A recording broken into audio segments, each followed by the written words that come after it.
Yeah, all of you should be tracking your trades, good trades, bad trades on Profitly and spreadsheets in your own diary, whatever it is. And you're trying to maximize the good and minimize the bad. You need to separate it. You need to recognize this is a good pattern for me. This is a bad pattern. That's why trading and experience matters, where it's not just about the money that you guys have made. Now you all have experience. This is how you make 6, 7 figures. They kind of have like the cheat code. They know how to do it. So it's like, okay, let's try to find more plays, more patterns, more setups that have made us so wealthy. If we don't have those patterns, then we don't trade that.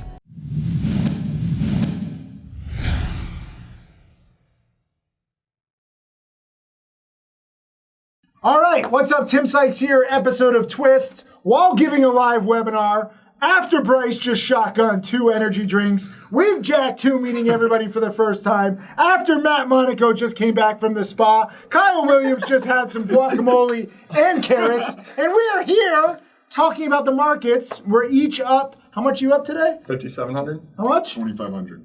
I'm up about 5,100. Ooh, 1,200. 1,200? 5,500. All right, get out. You haven't earned this. No, today's been a good day. I'm giving the live webinar. Literally, I'm looking at this webinar as we're doing this. I think the biggest thing that I want to start out by saying is it doesn't seem that impressive to make, 1,000, 2,000, 5,000 a day. Like, obviously, keep things in perspective. Outsiders, like, I would love to make that. Real traders on Wall Street, they're like, who are these jokers, like making $2,000, $3,000 a day? And yet, all of us, except Bryce, are millionaires, okay? So there's something going on here. It's okay. You've made the most today, so you're aggressive. He also shotgunned 2 energy drinks just now, which I can't do, So it's having the right perspective. A few $1,000s a day adds up. Leave that comment underneath this video if you understand that small gains add up. It's not necessarily the best day for any of us. Right? Maybe this is your best day ever. No. I wish. It's close. What's your biggest day ever? 50,000. Back in February. Yeah. February, yeah.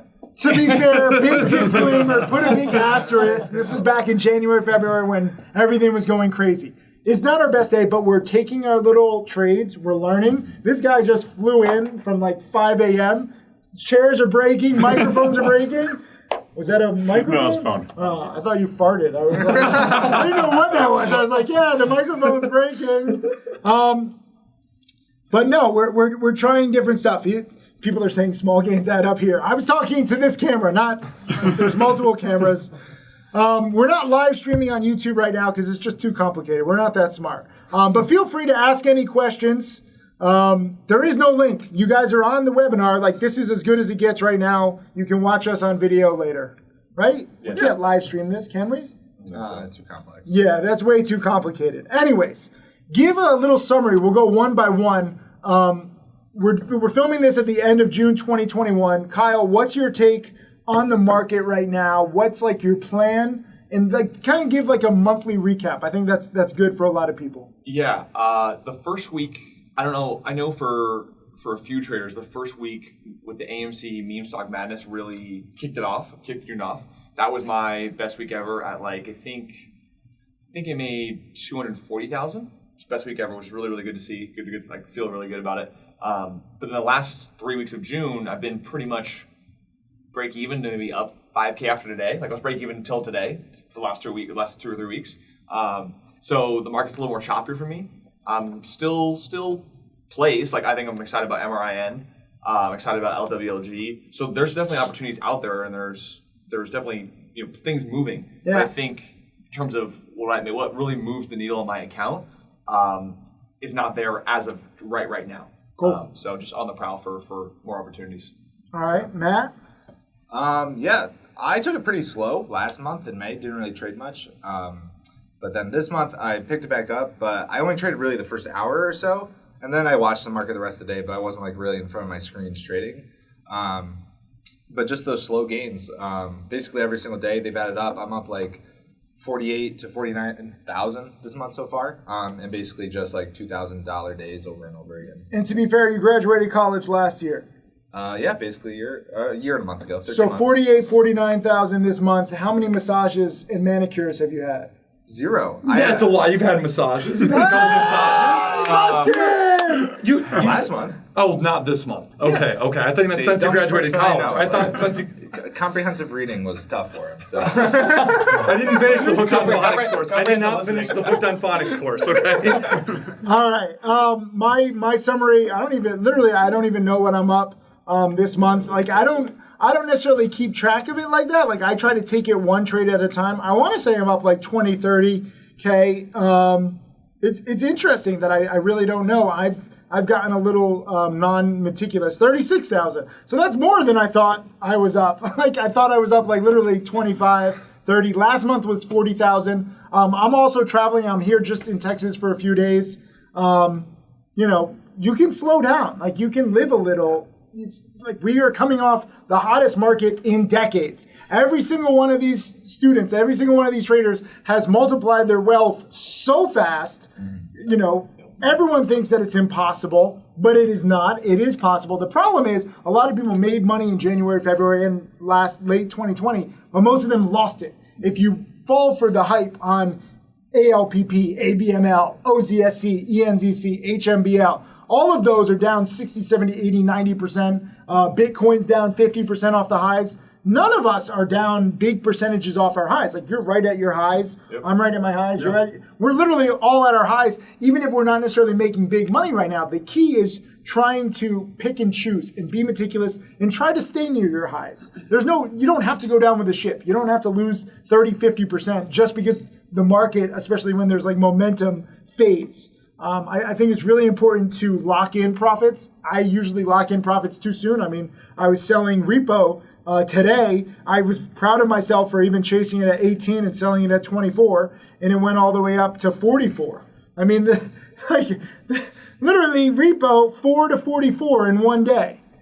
Not even one day, in like 3 hours. So I underestimated it, but I'm proud I took like a little piece of that, and I learned from it. That's the key. It's not just about how much money we make. You're learning from this month. You're learning, like these guys are all new millionaires other than Bryce, and they're still dealing with their newfound wealth. But 6 figures to Bryce is like billions of dollars for everybody else. Because, there's only so much money you can spend on like candy. Like he loves like Kit Kats and like lollipops, and he's like, I can buy billions of lollipops. Like, so he basically is a millionaire for like a child, right? So, I don't know. That's my take. What's your take on the market right now? How much are you up this month? I think I'm down like 20,000. But I mean, yeah, right now I'm just choked up on the bet. There's times where you should push and times just do nothing. And right now I'm doing nothing. Yeah. You're definitely doing nothing. No. Listen, you're over 2 million bucks. Yeah. Like, this is impressive. Your profit chart looks like one of these crazy supernovas that we trade. Usually they end pretty badly. So let's try to avoid that. If I were you, I would size down. Oh, you haven't even uploaded your trades. $0. It's $0. But again, like all of you are in the position of just protecting what you've done the past few months. Like this is a new world. Like it's a new perspective. Like you got to get used to like spending some money. Like stop like with the manicure so much. Like your nails are fine, dude. It's fine. I bite my nails, so it's bad. Okay, whatever works. What's your take on the market right now, man-child? This is actually this is probably my most consistent month. I had my first red day of the month on Friday. I'm up about 80 grand though. I've just noticed there's been like a lot of failed follow through. Things aren't going. They're not continuing to run when I want to be in them. So I've just been getting out of trades a little bit quicker and taking the singles. The singles are adding up and starting to use a little more size as I just get a little bit more confident, but I'm having a good month this month. What was your biggest winner this month? My biggest winner, probably like $5,000, $6,000. On what? VTNR, beginning of the month.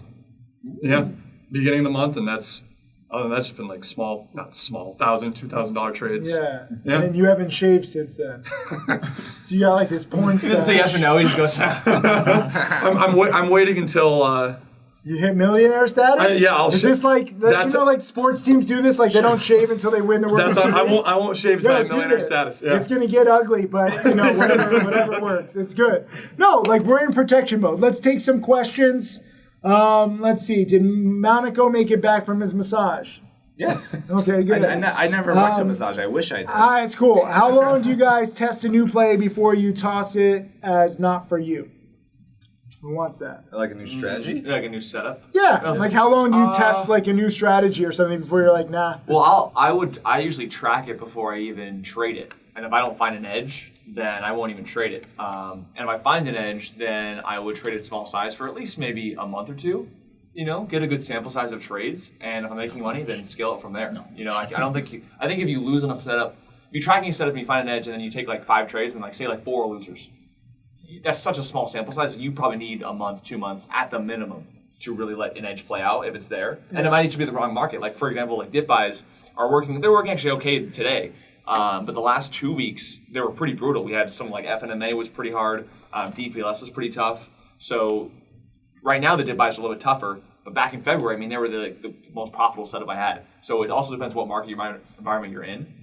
And you just got to keep modulating, you know, from there. So you find different markets and you find how you react to different markets. There's 2 moving targets. What's working in the market and what's working for you. And it's kind of like, you know, like in Top Gun, like you have the bullseye, like you're in a moving jet and the other one's like a moving jet and you're trying to line it up. That's basically like what this is. Yeah. And you have to always be trying to tinker. Because like you said, dip buys, you might be great at dip buys. I'm great at dip buys. But until last week, dip buys weren't really hot. Last week, dip buys, you know, were better for me, especially on WSRC. Sometimes it just takes one play.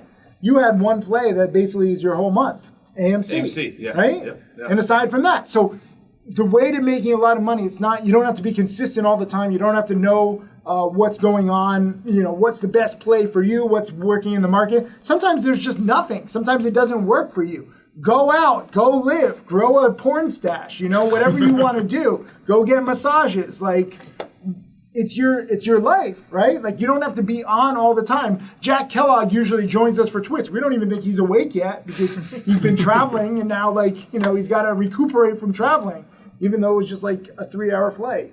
You know? But some people recuperate from travel differently. I don't even know what jet lag is anymore, right? I've evolved past jet lag. Let's see. Matt, how did you transition from OTC to listed setups, and what's holding you back from trading OTCs currently?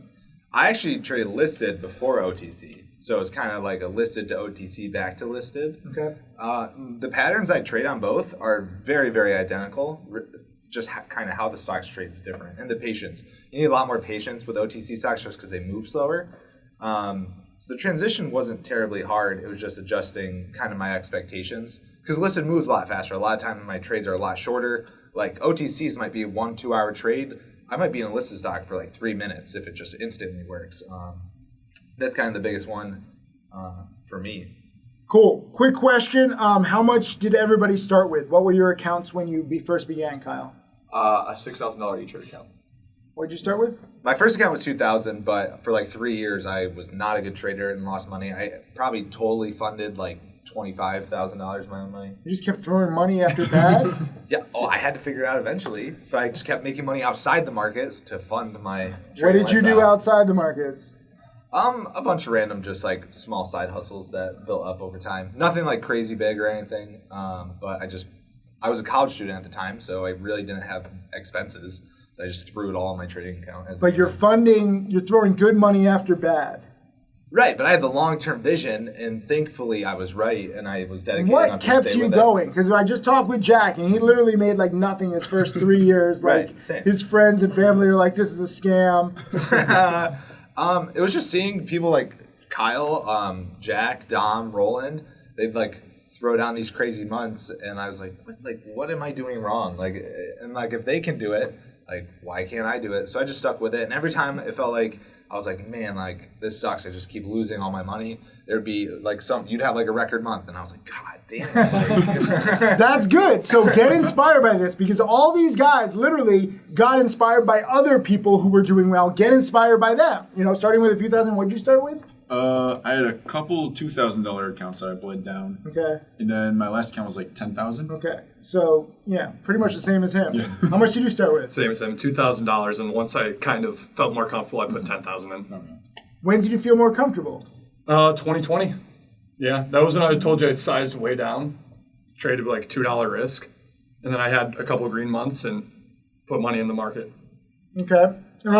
Quick question. A lot of you reference trading tickers as pivotal to your success. What's your favorite setup from Trading Tickers 1 or Trading Tickers 2? Who wants to take that? For me as a short seller, like watching Tim Sykes have a trade plan from the short perspective, on the short side of like a first red day, that was huge. Like even Huddy says all the time, he would go back and like watch, an OTC short setup before, like I think I forget what Tiger was, but he had a few OTC short setups first red days, and Huddy would go back and watch those DVDs, that trade, like the night before he knew he wanted to short an OTC the very next day. I didn't do that as meticulously as Huddy did, but just from studying that particular setup, I mean, that's why like the OTC short setup is one of my favorites today. So, for me. OTC breakouts and just breakouts in general, like that specific chapter of Trading Tickers, I've probably watched like 25 to 30 times, like that one. And that's why I'm a long bias trader. So I actually learned what not to do from Trading Tickers because I don't have that patience. I have nightmares if I ever try to have that patience. I need my sleep. I get too little sleep as it is. So you don't have to be like any other trader, right? Like I have the confidence because frankly, I'm the one who taught Tim Sykes. He learned my patterns. He adapted to figure out what works best for him. These guys learn from Tim Sykes. They figure out what works best for them. You got to find what works for you. Okay, take a little something from every other trader before you and then say, okay, this worked for this person, this worked for this person, this works for me. You don't have to do the same exact thing. Like I don't feel any guilt whatsoever that I'm not patient like Tim Sykes. I know myself. I literally watched Trading Tickers 2 before I went to bed. I literally could not sleep. I had a nightmare that I was involved in a short squeeze. And, if I ever I haven't shorted in like a year and a half right now, but if I ever shorted, I would cut losses quickly. But I was in this nightmare where I could not get out. I was trying to have Tim Sykes patience, and my losses were just building and building. And I woke up in a sweat. We were in this San Diego rental. We're surprising Kyle when he passed $1 million. And I'm I'm not short. It's a dream. Spin a little time. Literally, yeah. It's like Inception. Come on, spin. I want to see my kids again. That's how I knew that wasn't for me. And yet, I don't regret watching it because I learned what I'm good at and what I'm not good at. And I know for a fact I don't ever want to be in that position. You shouldn't have nightmares about a strategy that you're utilizing. Okay? That's probably not the right strategy for you if you're having nightmares about it. What about you? What did you learn most from Trading Tickers 1 or 2? Overextended gap down was my favorite, and then there was also shorting into failed spikers because I began building off of that pattern, and I've actually built it into an incredible system for shorting. Cool. How about you, Bryce? Same as Matt, breakouts. Yeah, you have no original thoughts. Let's see. Thanks. K2 Lockett says, what is the hardest lesson? How has it affected your trading today? We'll start with Manchild. What? Can you repeat the question? I know. What is the hardest lesson and how has it affected you and your learning disabilities? Really said that? I'm just repeating the question. My hardest lesson was actually shorting front side with a lot of size was something I did not have any data on. Basically, everything I could have done wrong, I did wrong. Didn't cut losses quickly. I was like, I'm right. It's going to work. Didn't have a risk level. And I found myself 10,000 shares short of a stock that was up $1 past my average. And that, one, deterred me from shorting. Two, made sure I had a risk level, like a worst case scenario risk level on every play. And taught me I need to really control my size and need to have an edge before I enter a play. I think I might have shorted 1 or 2 stocks since then. What was your hardest lesson? Hardest lesson for me was learning to be wrong, because I used to have just a painstakingly shake whenever I would get into a position because I didn't want to lose money. I just had such an adverse reaction to trading. And you have to learn to just lose money, because that's why you take on risk and that's why you're able to make money. You learn to lose small amounts of money. Yeah. So there's different ways to lose. A lot of newbies think you lost money, bad trade. I look at it as sometimes I lose money, the trade didn't work out, maybe I was too early, too late, the news didn't play out, whatever. But if I lose small, it's not that bad. It doesn't, literally all of us, even you're having a red month, after making $2 million, but it's barely small compared to the rest of your gains. So some people will be like, oh, you had a red month. Oh, you had a red day. That's terrible. Like promoters will say this, like when there's a promotion going on and they're like, oh, look at Tim Sykes and his students. They lost on this. We're up 200 grand because they're part of the pump. Okay. It's comparing apples to oranges. Losing small is important. I think my hardest lesson probably was year 2000. When I had made my first 700,000 first 4 months of the year. I thought I was like gonna be like a billionaire. I'm extrapolating. Like if I do this every 4 months with compounding, I should have $1 billion inside of 6 years. Like, I'm comparing myself like, okay, 4 months, let me multiply that by 3. This is my yearly income. Let me compare myself to NBA players. I'm like, okay, I can make 2.8 million per year. I'd be okay with that. Meanwhile, the market crashed. No more breakouts. I lost 10 grand the last 8 months of the year. All my extrapolations, all my billionaire dreams washed away. And it was a good wake-up call because you might make some money on one stock, one pattern, one market, and then everything changes.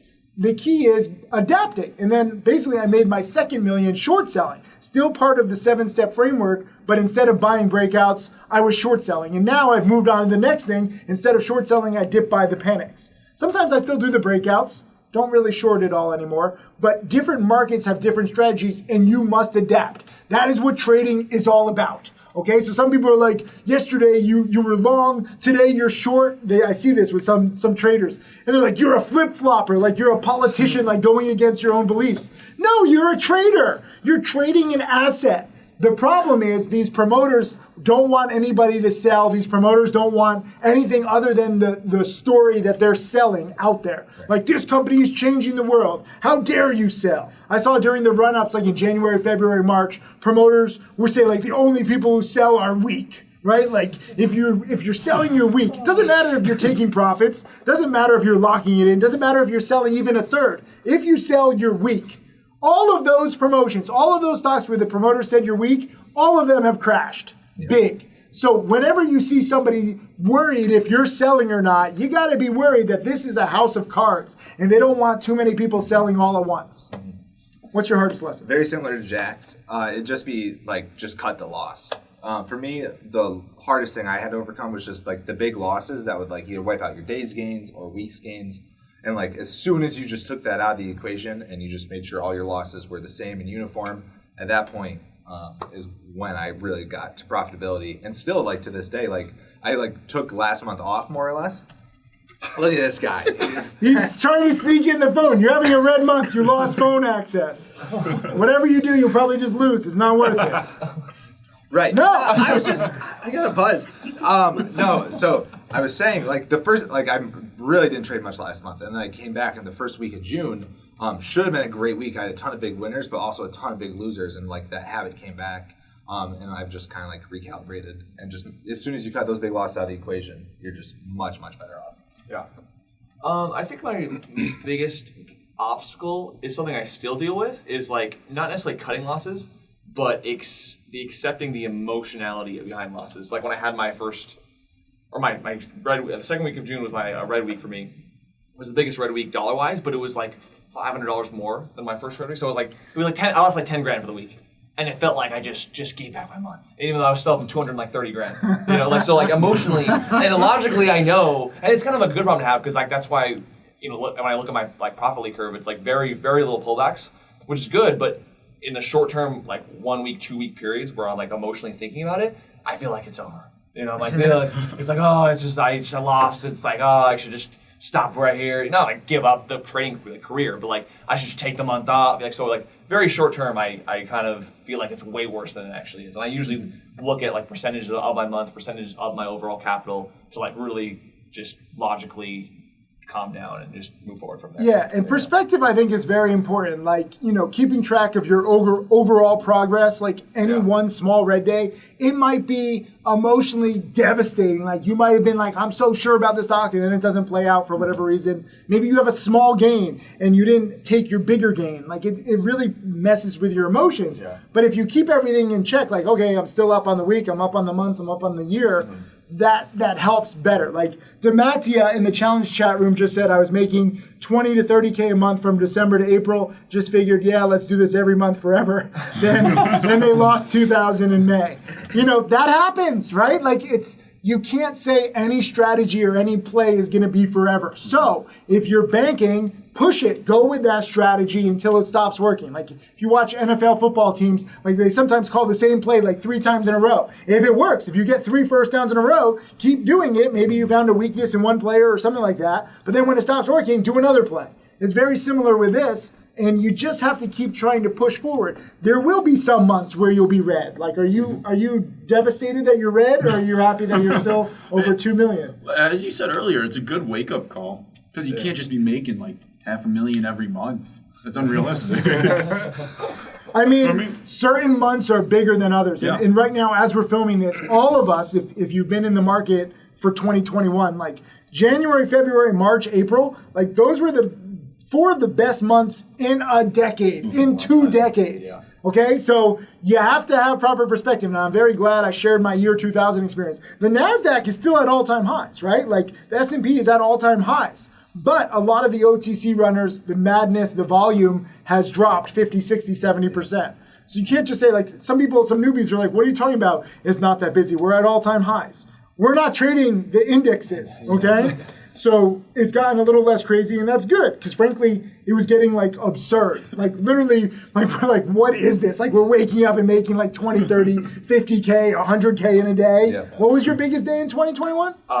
It was this last month with AMC, 150,000. Yeah, 157. And what was your biggest day? Like 123, back in the February OTC. My biggest day, I'm more concerned. My biggest day I remember was like 50,000. And like, I remember Jack Kellogg was like, oh, Sykes, you're getting on up. And I'm like, shut the shit up, you newbie. I've been doing this since you were in diapers. Like, whatever. I trade conservatively. Get over it. What's your biggest day? I think it was BTX short over 2 days, 225,000. You don't count. No. What's your biggest day? 51,000. 51,000. That's cool. AUUD, by the way, is squeezing up nicely. That's the one. 560 breakout to 615. Brutal. Wow. So this is a nice squeeze too. But you got to have the proper perspective. One big day is good, but then it's like, what can you do the next day? Mm-hmm. It's not just about one big day. It's like, can you hold on to it? A lot of people have big one days, but they usually lose it because they're not self-sufficient. They're not meticulous. They believe others. It feels good just to believe everybody. I remember, what was it, CCIV? Or they changed their ticker. They're going to change their ticker. And they're like Lucid Motors, right? And literally, it was shocking how much CCIV collapsed. Can we bring up the CCIV chart, Pascalito? Yes. Good.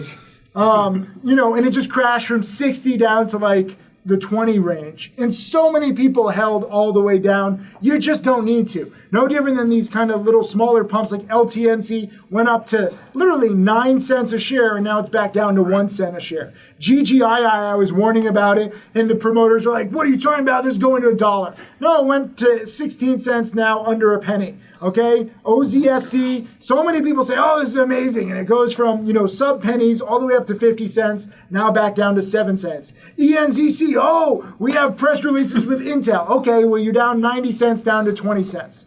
VPER, what did that get up to? That got up to 7 cents. Hey, that actually bounced a little to 1.3. Props to them. They're only down 90% now. HQGE, remember that one? Oh, yeah. That one got up to 6 cents. It's now 2/100ths of a penny. Okay? What was the other one? GTLL was one. This one got up to 3.5 cents. It's now 3/100ths of a penny. There's HMBL as well. HMBL, but this one hasn't dropped as much, right? This is only down 75, 80%. Darn. This is an outperformer, okay? ALPP, let's look at this. This one has actually held up. They actually did a $50 million financing. Props to all the ALPP promoters. You guys nailed it. I think it was Proactive Investors. They came out with like a whole PowerPoint presentation. They raised $50 million right at like $9 or $8 a share.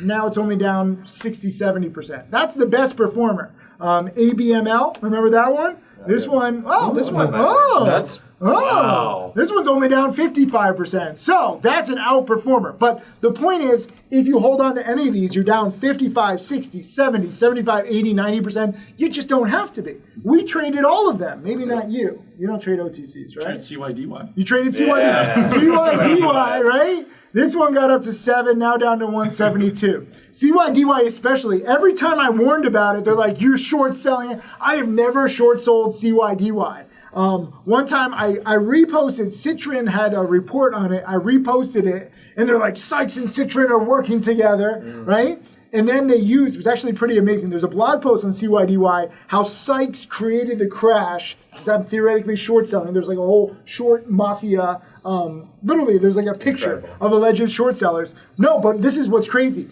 because they're like, right when Sykes tweeted this was when it crashed, and I was like, no, that's not true. So I was in LA at the time, so West Coast hours, PST. So I tweeted at basically 2 p.m. Eastern. But the person who screenshotted it said, use the California time, so it said 11 a.m., right? So the stock had crashed at 11 a.m., but that was 11 a.m. Eastern. It would have been 8 a.m. California time. So literally they're like, look at when it crashed, Sykes shorted it, and I'm like, you're totally misrepresenting my tweet. Like, that's crazy. So I never shorted CYDY. I actually missed the amazing run-up. I did dip buy it. This was one of my biggest dip buys. This was one of your biggest dip buys. Remember June 30th? We June 30th. Yeah. We to the short selling thing. We had Tim Sykes on Twist right around when that happened. Yeah. And in the comment section, there's like, these are the people pushing CYDY down. How could they do something so unethical? And it's just like, yeah, all right, sure. June 30th, last year. So we're coming up on the anniversary of this. my biggest trade at the Tim Sykes, biggest trade at the time, roughly $300,000 in profits. He celebrated by giving a challenge webinar. All you challenge students should watch that webinar from Tim Sykes, June of 2020. It was pretty amazing. Did you trade CYDY? Oh yeah, I was shorted making, or dip buy? breakfast when it just panicked. Yeah. What did you? Were you short? Yeah, I think I made like 12 grand. Nice. 12 grand. That's good. Were you trading it? I think You weren't even born yet. You're next. Did a couple hundred shares. All right. Let's see. Any last questions? Because we got to get going in a little bit. Oh, someone said repo is bouncing. A little bit. I wouldn't chase a stock that's up 870%, even if it was up 1,400%. Let's see. Here's a good question. Let's all answer this. Let's close on this. How do you find the path again after you lost it all? This person now has 4,000. What do you do to build it back? Go ahead. You go. Okay. I was going to say, well, you must have done something right in the beginning if you're trying to find your way back. So I'd go look at what you were doing and what were you doing right? And then from there try to figure out, what went wrong, because clearly some stuff went wrong in there as well. And sounds simple, obviously, but stop whatever's going wrong and just try to do more of what was doing good. That was pretty high level. I was just about to say the same thing. There was something you did right, but obviously you didn't stay right, or you did something wrong. So it's you have to take what was working and remove. So it's you could say you were in a hot market, you made a lot of money, but then you had literally, you had zero risk management in that market. So like we just said, with all these stocks going down 70, 80%, if you just held or you just didn't have any risk management, that's a big problem, and that's probably why you gave it back. I'm not saying, I don't know your individual situation, but that could be a situation for a lot of people. So it's take what you did right and implement the lessons from what you did wrong, and that's just going to have you steadily start growing back to where you came from. Yeah, all of you should be tracking your trades, good trades, bad trades on Profitly and spreadsheets in your own diary, whatever it is, and you're trying to maximize the good and minimize the bad. You need to separate it. You need to recognize this is a good pattern for me. This is a bad pattern. That's why trading and experience matters, where it's not just about the money that you guys have made. Now you all have experience. This is how you make 6-7 figures. They kind of have the cheat code. They know how to do it. So it's okay, let's try to find more plays, more patterns, more setups that have made us so wealthy. If we don't have those patterns, then we don't trade them. There's literally tens of thousands of stocks out there. You can trade all day long, random patterns, and you'll get random results. So you really have to fine tune what are you best at. One last question. This goes for everybody. I think this is good. How do you deal with friends and family members who do not like you trading? Man-child. I don't know. I've kind of gotten to the point where I just tell them to I just kind of ignore them because I'm just trying to get to this. Yeah, I'm keeping PG. I'm trying to be at a spot in my life where like I'm doing what makes me happy, what I like to do, and if they don't want to accept that, then I don't want them to be around me. I think everyone just gives you crap about your intelligence or lack thereof. It's because he takes it well. Yeah, that's what I'm saying. So it just rolls off him. Like literally, like, Pascal and I were saying like he's like human Gumby. Like, if you run over Gumby, like Gumby's like made out of rubber, and it's just like you're running him over, and then he's like, "Hi, how's it going?" And then like you run him over again, and he's like, "Hey, good to see you again." And that's kind of like him. Like he just takes it, and this is a compliment, right? Like a lot of people like I can't rip on because they're like, "Yeah, this is terrible," but it's good for you, A, to realize that you're not smart, B, like to recognize that that's okay. None of us are that smart, and you can still succeed in life not being that smart. Yeah, 100%, I guess. If Bryce can do it, so can you. If Bryce can do it, so can you. Let this be a lesson, okay? We're going to have Bryce do some basic math equations on camera one time, right? I think this will be fun. Are you smarter than a fifth grader? Yeah, are you smarter than a Brycer? What do you say with friends and family? They didn't even give you crap? You're losing for 3 years? Well, there's a reason that when I became a millionaire, I just drove to my parents' house. I'm like, hey guys, I'm a millionaire. And they're like, what? There's a reason it was like that. You said that? Yeah. You opened the door and you're like, I'm a millionaire. Surprise! That's pretty awesome. Yeah, I mean, it was really just me trying to figure out trading. It was really nobody's else business to me. So I just wanted to work at it until I figured it out. I have a different experience because I made too much. I got started during a bubble in 99, 2000. I had too much success right away. But when I got knocked down, when my hedge fund lost roughly 30%, everyone thought I lost 100%. When I got away from my trading rules, I didn't know about cutting losses quickly. I didn't know about liquid stocks versus illiquid stocks. I was due for a loss, 2006, 2007. Who was I talking about this with? Somebody who's young. Who was in my car? You. Me. Yeah, right? Yeah. And I was like your age when I had my biggest loss, and I had no risk management whatsoever. I deserved that big loss. But a lot of people doubted that I could get back. They're like, listen, you had a good run, you're done. But I was like, I lost because I broke these rules that I didn't know about that they were so important. Now I have these rules. Going forward, I'll never do that again. And I've never had such a big loss again. So even if you have a big loss in the beginning or a big loss later on and someone tells you you're done, stop this, if you learn the process and you realize, okay, these rules are not optional, like cutting losses quickly, it's not just like a fun thing like, oh, rule number 1, cut losses quickly. I didn't cut losses quickly, I lost everything.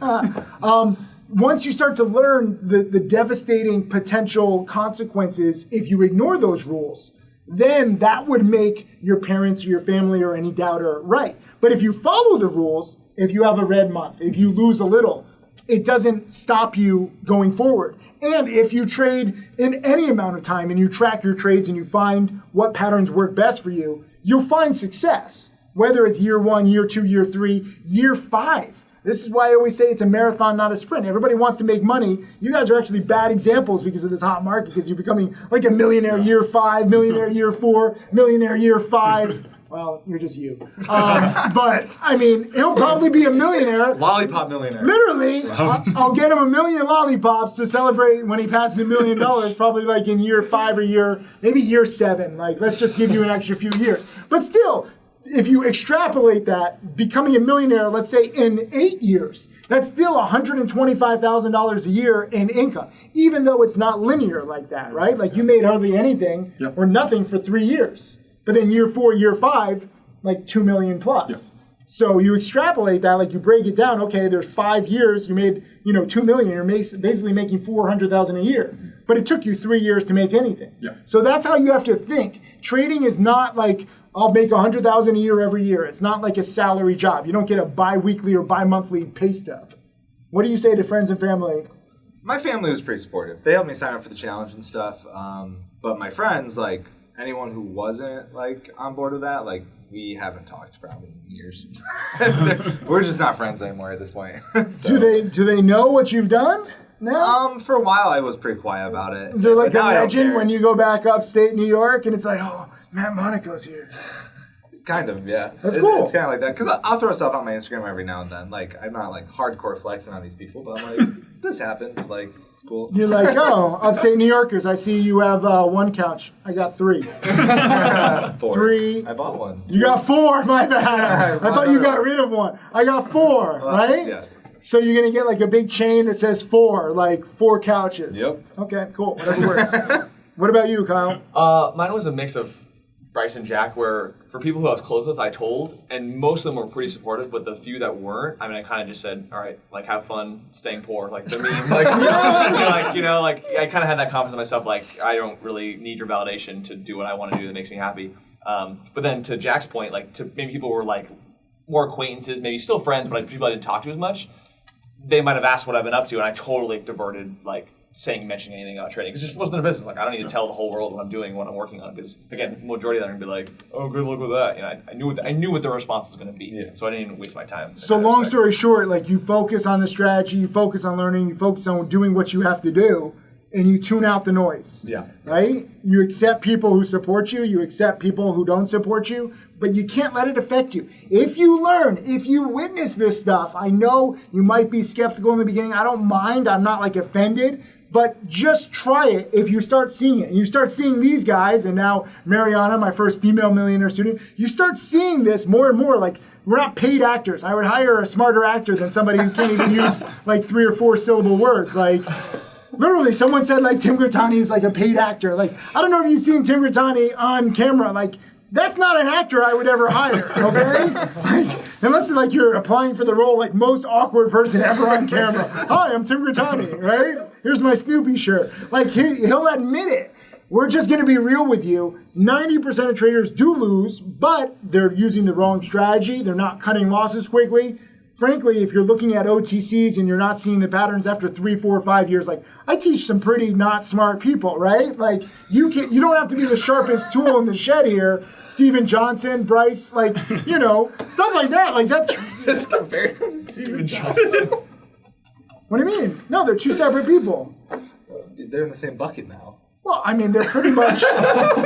If it was like a chess match, like Steven Johnson versus Bryce.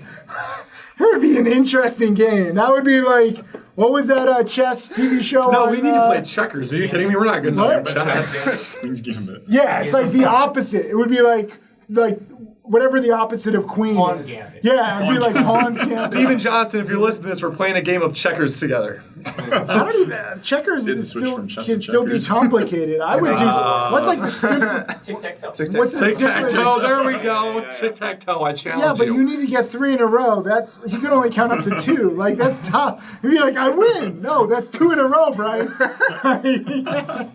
We have fun with this, okay? You gotta have fun with this.